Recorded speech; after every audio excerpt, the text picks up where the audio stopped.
গত কয়েক বছর ধরে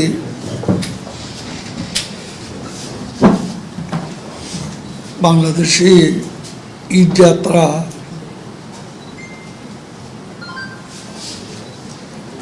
স্বস্তিকর হয়েছে।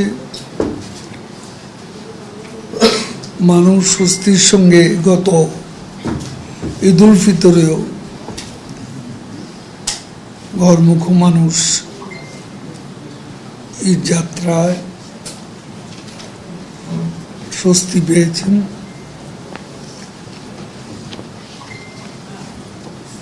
ফিরতি যাত্রায় অ্যাক্সিডেন্ট এবং ক্যাজুয়ালিটি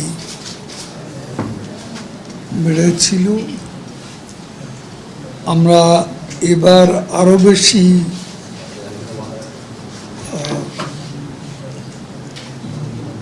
মনোযোগী হচ্ছি। ঈদের পর ঈদের আগের মতো যেন মনিটরিংটা ভালোভাবে হবে, সেজন্য আমরা ঈদ প্রস্তুতি সভায় সিদ্ধান্ত নিয়েছি। এখন অবশ্য চাপ আছে, কিন্তু যানজট যাকে বলে সেটা এখনো নেই। সড়কে চাপ থাকবেই এবং তবে রাস্তার জন্য কোথাও যানজট হবে এমন বিষয় নেই। বাংলাদেশে সর্বকালের সবচেয়ে ভালো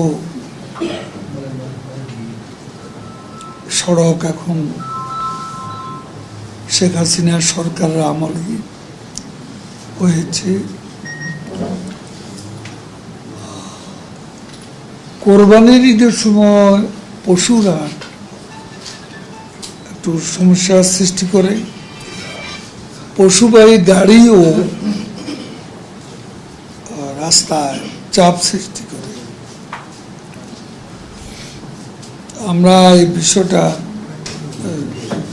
আবারও সংশ্লিষ্ট সবাইকে স্মরণ করিয়ে দিতে চাই যে পশুবাহী গাড়ি, পশুর হাট যত্রতত্র বসিয়ে জনদুর্ভোগ যাতে